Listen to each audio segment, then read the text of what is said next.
Hi, my name is Hannah, and I'm going to be talking about some of the books that I've read the first little bit of this month in April, so let's jump into that.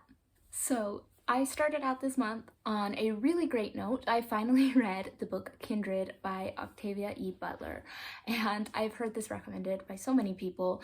What finally got me to read this was the review by Fraser Simons at Springboard, and I will link his channel down below. It was such a good book. Like, this was a 5-star read for me.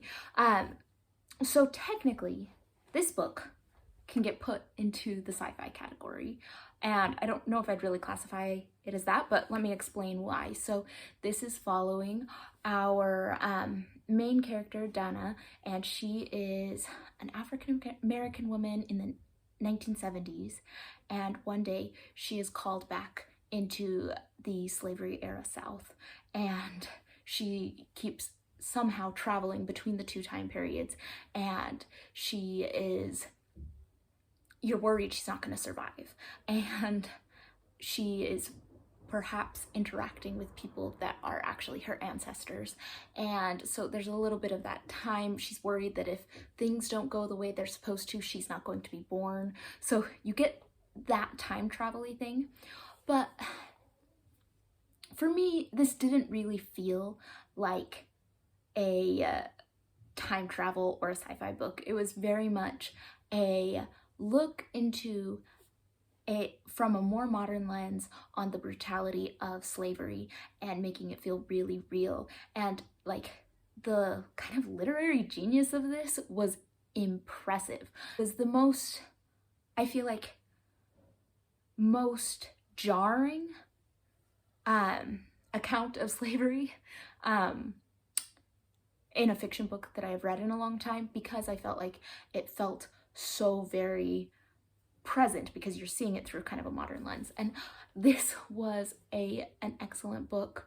There was a lot, like, I mean, this is a good one if you wanted to do a book club, because there's so much you can discuss in the way of like, okay, so why was it important that the author had the main character in this book have a white husband, and how is he related to the slaveholders in the past timeline? And there's a lot that you can kind of look into, and it was really well done.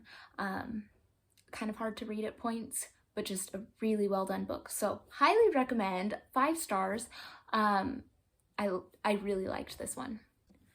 Oh yeah, and also this book was first published in 1979, and to have a book that feels so present, so relevant through all that time, I think is an amazing feat.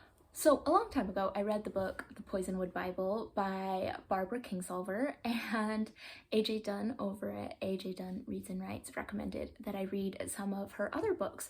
So I read the book Unsheltered, and I have some kind of mixed feelings on this one. So this is following 2 different timelines. We have our modern day timeline of a woman in a tricky family situation in a broken down, rotting house, and she is kind of trying to figure out how she can get some grant money to preserve this house, because it seems to be the only thing that's going on for her family. Like, that's what's sheltering them. And then it's also going way back in time to another person living in the same place in a falling down, breaking house. And at the same time, he is a scientist who is trying to teach the theories of Darwin to his students and is encountering a ton of resistance from the town. And so we get kind of those 2 different time periods moving forward. The beginning of this book was some of the most heartbreaking writing I think I've ever read. I was sobbing. Maybe it was just too close of things. There was a tragedy early on in the book that necessitated the main character, the woman, her son and his son to come and live with her. And that just, oh, it was written so heartbreakingly, yes. And I just, like, I cried my eyes out.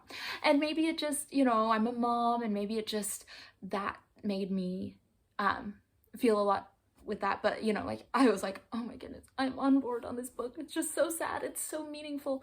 And then I don't know if the rest of it quite lived up to that beginning. So, but it was very interesting. I feel like some of it was a little too long. Like, I feel like I wish this book had been cut down a little, and a little heavy-handed. Some of it was really interesting. The author kind of put some parallels between people in the past not wanting to think about things that were progressive, and think about Darwin, and think about like facts, and instead wanted to think about what made them comfortable and wanted to focus on those kinds of things. And she kind of drew that parallel between that and more modern day, why people will listen to someone like Donald Trump when it's not based on facts, but it validates how they feel. And so, I mean, I thought there were some interesting parallels to be had in those, but I'm not quite sure if it was always, it was a little heavy. It was kind of like, yes, you see the parallels, and not very subtle. I liked the past storyline a lot because some of it was based in fact. It was following, the man that it was following was a fictional character, but he was friends with a scientist who was a real woman scientist of the time period, and that was very interesting to read about, as well as the mayor of that town was based, like a lot of that was all based on reality, and so that was very interesting historically to look into. The modern day one sometimes lagged on things that were happening. I did enjoy that first little part the most. I also thought that there was some romance toward the end that felt a little just dropped in there, and as well as some events that came up throughout the book that never were fully addressed. And I think that was a little bit of the author's lacking focus, because I think the book was just a little too long. It also really went into, you know, like, what does living well mean to you? Like, is having everything that you need or want the most important thing, or is it having just the bare necessities, or is it finding fulfilling work? And I feel like there were some really interesting things that were discussed, talking about what, like, I mean, it goes back to the title of the book, Unsheltered. What do we think, like, having those necessities, being sheltered really means? And is it all the most material things, or is it something a little more simple? And so I really did think there were some interesting discussion ones. Once again, maybe an interesting one to discuss in a book group or something of the sort. It might be more enjoyable if you are focusing on topics of discussion versus looking for a cohesive story to get through. Oh, and this is definitely why I need to take better notes on my books so I don't forget things until later. But other thoughts on the book, Unsheltered, just at the end, there was something to do with a child custody agreement that seemed so not legal, or at least not ethical. And if anyone's read it and has any thoughts on that, I'd love to hear it, because am I the only one who was like, you can't do that? And if you can, I don't know if you should be able to do that. Anyways, let me know, because there was something weird at the end. And the next two books I added to my list after watching a video by Boring Book Club, and she had some interesting books. And so the first one I read was Northern Spy by Flynn Berry, and I actually really liked this book. This is kind of modern day, a family who kind of gets mixed up with the IRA in Ireland, and what happens with that. So it's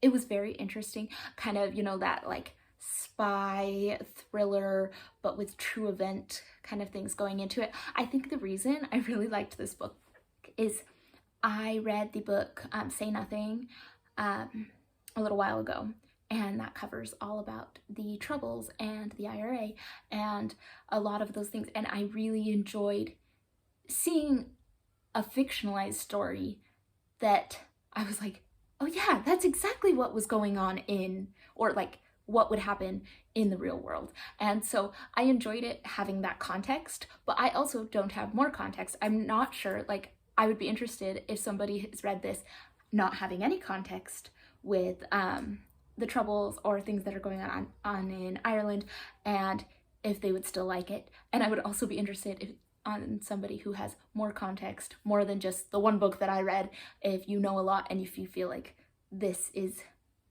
kind of sensationalizing things and not really a very accurate, even though it's a fictional account. But it was interesting. I enjoyed it as that like suspense, but also kind of real world, and also just knowing a little bit of the background really was interesting. So I enjoyed this one. If you are interested in a little bit of like Ireland, troubles, current day, those kinds of things, I think you might like this if you're looking for something maybe a little, I don't know if light is the right word, but kind of fun and not maybe too in-depth.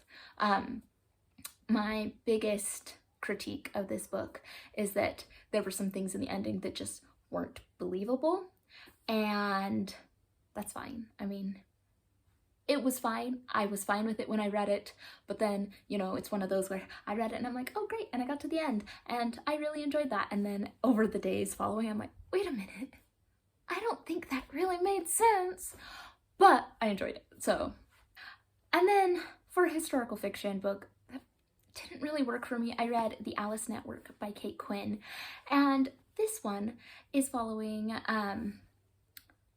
it's two women, and it kind of is jumping timelines, one in like starting in like 1915 and one in 1947, and we get kind of the World War I woman who goes into and ends up being a spy in France, and then we get the 1947 one where there is a woman looking for her cousin who was who went missing in the Second World War, and how their paths cross, and you kind of get revealed their stories. I liked the idea. I think that the history of women as spies during the World Wars is very interesting, and I have read some nonfiction books on this, which, like, I think I read the book, it was A Woman of No Importance, and that was very interesting. I think this kind of sensationalized a lot of it. My problem with it is I feel like this book took historical events and tried to use it as a way to tell a sordid romance, but not like, I don't think it really was true to the actual like historical events, you know? And it's like everything that I don't appreciate about historical fiction, because I think there are so many interesting stories about real life people, and you can use fiction as a way to involve people in the process and try to like teach them about historical events, but sometimes they take historical events and use them to just sensationalize the fiction book that they're trying to write, and I don't know, there's something off about it. Like, it just doesn't really ring true.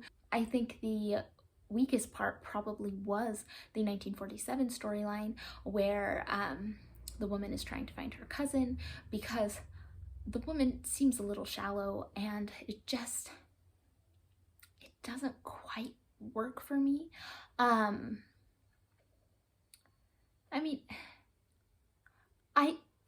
the thing is, I can't just say it was a terrible book, because it kept me reading, like it kept me involved, but I just don't know if I thought it was, like, when I got to the end, I didn't think, wow, I'm glad I spent my time that way. I was just kind of feel bad I spent my time that way. So yeah, no, I don't think this was really for me. Now, if you have stayed on the video this long, thank you so much. I feel like my thoughts were a little jumbled today, but I was glad that I could talk about some of these books, and I will be back in a week or so with some more books that I have read in the month of April. So please leave any book recommendations or thoughts on these books in the comments down below, and I will see you all on the next one.